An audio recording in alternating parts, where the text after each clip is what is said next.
In this video tutorial I will show you how to see your story archive on Facebook. First open your Facebook app.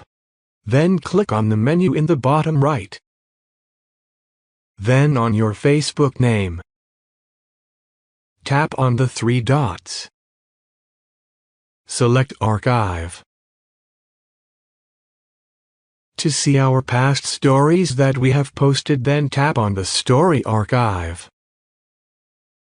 Here I don't have any stories, because I haven't posted any, but for you here should be all the archived stories.